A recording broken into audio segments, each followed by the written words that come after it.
Hola, bona tarda, Carallonàtics. Estem aquí al Duo Bellum, amb Oriol Salvador, un dels professionals i responsables d'aquesta sala d'esgrima antiga.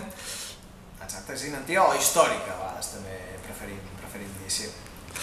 I estem aquí per parlar una mica d'aquest art, però abans de començar l'entrevista volíem saber una mica com ets tu, Oriol.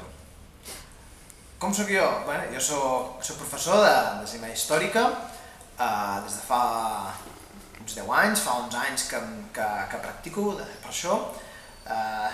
Estic llicenciat en fisioteràpia també i bé, des de fa any i mig que tenim aquí el projecte de Duo Bellum, que és ja professionalitzar l'esgrima històrica aquí a Barcelona. Quins són els objectius d'aquesta escola? Els objectius d'aquesta escola i de tota l'Associació Catalana d'Esgrima Antiga és recuperar l'esgrima històrica, és a dir, l'esgrima que es feia segles enrere, a partir de tractats històrics, de com els mestres van explicar que s'havia de fer servir les armes blanques, i a partir de reproduccions el més fidel possibles a les de l'època, òbviament, sense tallar, sense punxar. I tot això intentar fer divulgació perquè es conegui una mica aquest art que, per desgràcia, fins ara estava perdut. A quins grups estan orientats els cursos? De totes les edats. Ara tenim el grup de nanos parat, però estem agafant a partir de 16 anys. D'aquí de 16 fins al més veterà i veterana que tenim, si no m'equivoco, tenen 50 i 10, podríem dir. Pràcticament 60 anys tenen els més veterans. Hi ha hagut més inscripcions arran de les sèries Joc de Trons i Vikings? Ens ho acostumen a preguntar. Nosaltres diríem que no ho hem notat especialment. No, sí que és veritat que molta gent pregunta, arrel d'aquesta sèrie sí que molta gent pregunta, però no hem notat un especial creixement, no. Quins tipus d'armes es fan servir a les vostres classes? Les principals són l'espasa llarga del segle XV, de finals de l'època medieval, i sobretot l'espasa ropera del segle XVII, que és la típica que veiem dels mosqueters o tipus a la Twister. També tenim armes secundàries com l'espasa i broquer, que és espasa medieval combinada amb un petit escut, messa, que és una espècie com d'espasa curta o una espècie de ganivet llarg d'origen alemany.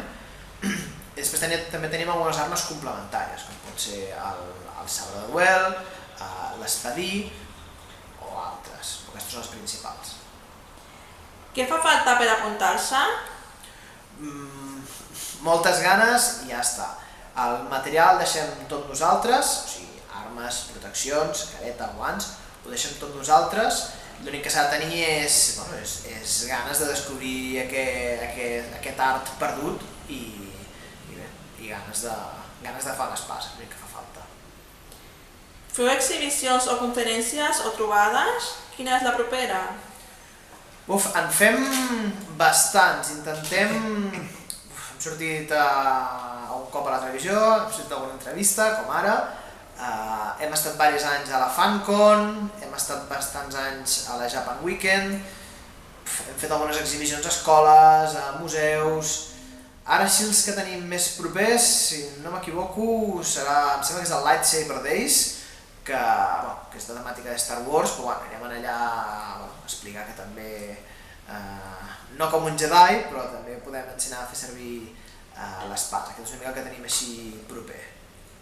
Llavors també hi ha events internacionals ja pròpiament d'esgrima, aquests ja són, n'hi ha aquí en el país, n'hi ha sobretot fora d'Espanya. On compreu les espases i les eines de treball? És complicat, perquè per desgràcia no pots anar a la tenda del costat o al Corte Inglés o al Decathlon a comprar una espasa. La majoria, hi ha alguns proveïdors a Europa de l'Est té una bona ràtio de cost-qualitat, normalment Polònia, Hongria, hi ha alguns proveïdors, però també és veritat que aquí, des de Toledo, fins fa anys la veritat és que tot el que feien era espasa decorativa, però per sort o per desgràcia amb la crisi alguns armers van tornar a dir ostres, intentem fer espases funcionals, espases que es comportin com es comportaven les espases d'abans. I tenim un proveïdor d'espases de Toledo, aquesta n'és una, que la veritat és que tenen un preu molt raonable i una molt bona qualitat, la veritat. Quins permisos necessiteu per transportar les vostres armes?